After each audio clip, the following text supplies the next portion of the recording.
Siyakhuleka emakhosini amakhulu, siyakhuleka kwiy'ndlondlo zonke, sikhuleke kogogo, sikhuleke komkhulu. Sikhulume kuwena thwasana lapho nikhona emagumbini amanomhlaba. Sinamukele-ke nabanye abaqalayo ukuba khona kulolu hlelo leNgwema Balabala TV. Uyena-ke umkhulu Makhusela lo, yena-ke ushoba lezitha esigodlweni seNgwema Balabala, inyanga umthandazi ekhona endaweni yaseThekwini, ePine Town. Kanza kwethu-ke namhlanje ngithanda ukuzokhuluma ngokwethwasa, ukuthwasa nokuhlukana kokuthwasa. Ngithola abantu abaningi, mkhulu ngithwasile, mkhulu ngithwase umndawu, mkhulu ngathwasa umngoni, mkhulu sekushoda ukuthi ngithwase isithunywa. Mkhulu ngisathwasa kodwa ekuthwaseni kwami ngingene ngiphupha.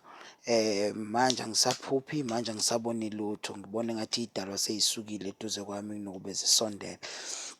Mkhulu ngihambile ngayothwasa ngabuya inhlolo nginganayo, angikwazi ukuhlolela abantu, isigodlo sami ngisivalile.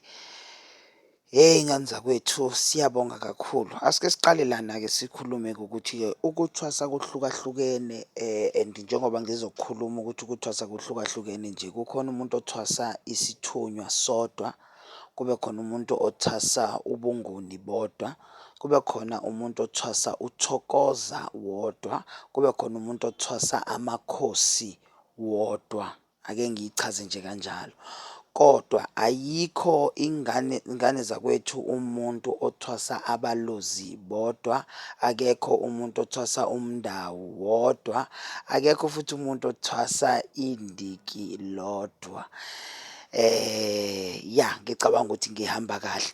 Kunezinto esiy'faka noma esiy'khuluma zizinkamba eziba khona entwasweni. Lezi nkamba it is iy'nkamba ezi-address-a imimoya esinayo ukuze sikhone ukusizakala ekutheni noma singena entwasweni kungabe ngathi khona umoya engeke siwenze. Ngizwe nje into eyinkinga ngalolu hlobo lwesimanga, ngathi umuntu ngihambile ngayohlola mkhulu, kwathiwa nginemimoya eminingi, mina faneke ngikhethe ukuthi umuphi umoya engifuna ukuwuthwasela. Mase uzwa ethi umuntu ugobela wami uthe mase kufike kulo moya anginawo, ngizokuyisa kumuntu onawo. Kanza kwethu, first thing that is very important ukuthi uma uyothwasa, thwasa kugobela otshengiswe uyena idlozi. Mkhulu ngithini-ke ngoba angikaze ngiphuphe ugobela, kodwa ngiyazi ukuthi nginesiphiwo. Hamba uyophahla, khuluma nedlozi lakho, ungalindeli iphupho, ungalindeli umbonakaliso, lindela i-comfort yenhliziyo. Kakhulukazi umuntu uma kuthi uyamazi, uma ukhuluma naye uyezwa ukuthi uyasizakala, noma hamba-ke uyohlola-ke kuyena. Uma ehlola engaphuthumi ukuthi woza uzothwasa, fanele uzothwasa, kodwa-ke mlalele umuntu, idlozi lakho li-communicate-a nawe same time ukuthi no man, uyabona lo-ke engikhuluma naye lo, impela idlozi lami liyamthanda. Ngoba iy'mpande esizidlile ney'mpande esiy'dlayo sometimes azikho kulabantu esikubona noma azi-align-i nemimoya esinayo. Okusho ukuthi ngane zakwethu, musa ukuthwasa inoma yini, thwasa into oyaziyo. Another thing ebaluleke kakhulu ukuthi mazi umuntu, sengisho idlozi, lazi idlozi elikuthwasisayo. Ubani igama ledlozi lakho? Mangabe ugogo, ugogo ubani? Mangabe umkhulu, umkhulu bani? Lesi siphiwo, le ntwaso uyithwasela bani? Lesi sikhwama unikezwe sona esikaba? Umuntu umuzwe sethi mkhulu, ngahlola kwathiwa nginey'khwama eziwu-7. Ugobela wami uthi kuney'khwama eziwu-7. Ezikaba lezo y'khwama eziwu-7? Wena ubani lo mthwasela? Ubani lo mdlela impande? Imimoya-ke, umuntu uyakwazi ukuba nemimoya eminingi, umoya yey'thunywa, umoya yabalozi, umoya yomndawo, umoya wedlozi. Le mimoya yonke iyakwazi ukuhlalelana. Umuntu oyakuyena okwakhela iy'nkamba zoku-align-a le mimoya phezu kwempilo yakho. So-ke ngane zakwethu, umuntu othwasa amakhosi, uthwasiswa umuntu onamakhosi, ngoba ngisho ukugida kwamakhosi agidisa ngendlela ithonga eliyiveza ngayo. 2, into ebaluleke kakhulu kanzakwethu amabhayi.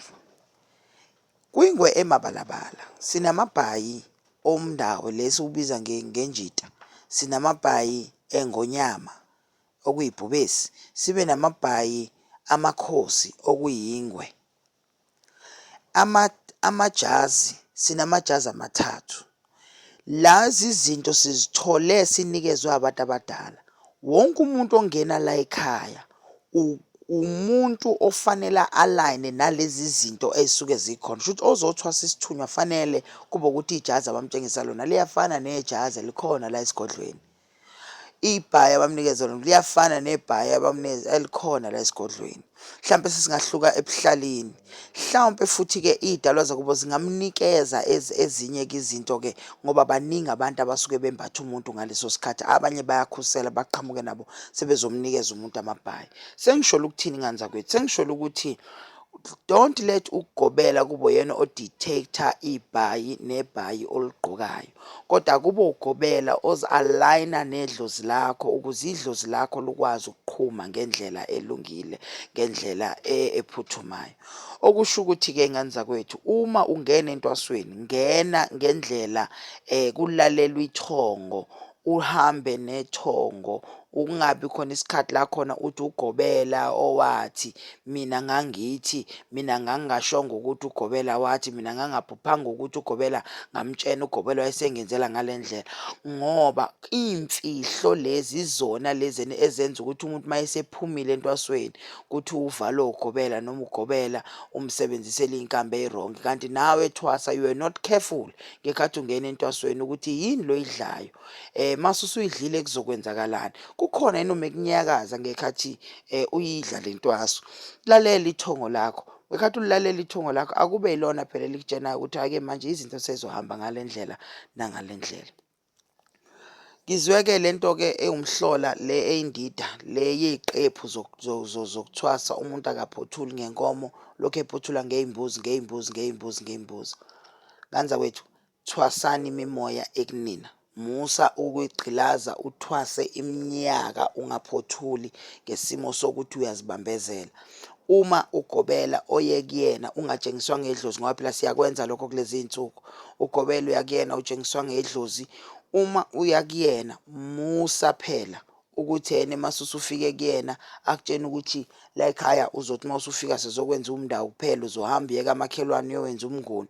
Usuke lapho kunesihlobo sami esiseGoli ufike uwenze isithunywa isona esiyokulekelela lapho. Kanzakwethu, uma umuntu njenganawo umoya onawo, ungangeni nje entwasweni yalapho kulowo muzi, ngoba uzogcina seningasazwani, uyogcina usuchitha iy'nkamba, uyogcina izinto sey'ngasahambi kahle. And then ngisize lana-ke, thwasa, ugobela uyahlonishwa. Ugobela uhlonishwa not because une-authority phezu kwakho, but ugobela uhlonishwa because uzoqhumisa idlozi lakini. Omunye kuyabuza, mkhulu, siyathwasa sibaningi, siyabona ukuthi siyathwasa kodwa izinto zethu azilungi. Siphumile entwasweni asiphumeleli, isigodla asisebenzi. Mkhulu, angisazi ngizokwenza njani. First of all, asike si-understand ukuthi uyakwazi ukuthwasa, uthwasele ukuthi uzolapha idlozi lakho. Uma idlozi lakini selisetshenzwe kakhulu, number 1, bayakwazi ukuthwasisa. Uma ukhule ekhaya impepho ingashisi, ungasetshenziswa, umsamo ungekho, bayakwazi ukuthwasisa. Uma ukhule idlozi licindezelekile, kube khona idlozi eliqhamukayo lizoqhuma liqhume kuwena. Mase-ke lingena kuwena, khathi lingena kuwena walamukela, liyakuyisa entwasweni likuyisa ophahlweni. Uma uphuma lapho kuba kulona ukuthi it's either likupha ingcebo noma likupha ukwelapha. Uma likupha ingcebo, into zakho uyabuya, izinto zihambe kahle, abantu uthole umsebenzi, uthole isikhundla ongasidizevi. Uma kuwukuthi likuphi umsebenzi, uthi uma uphuma futhi uwelapha abantu, kodwa it takes time. Musani ukuphoqa izinto, ngoba lento yethu yokuthi masiphuma entwaseni sine-pressure yokuthi kade kukhishwe iy'mali, asisanamali sekuyabheda, sigcina sesihamba siyothatha iy'lwane ukuze ziphakamise umsebenzi, kanti umsebenzi awuphakanyiswa ngezilwane, umsebenzi uphakanyiswa yidlozi. Kwethu ngiyacabanga ukuthi impela kuzofanele kube khona u-part 2 wala la khona ngichaza kangconywana. Namhlanje nje mengimana ngikhuluma ngihambela phezulu kwizinto ezibalulekile ngentwazi. uNkulunkulu anibusise, idlozi lenibathe, ingwemabalabala la ishobele zitha, nibe nosuku oluhle.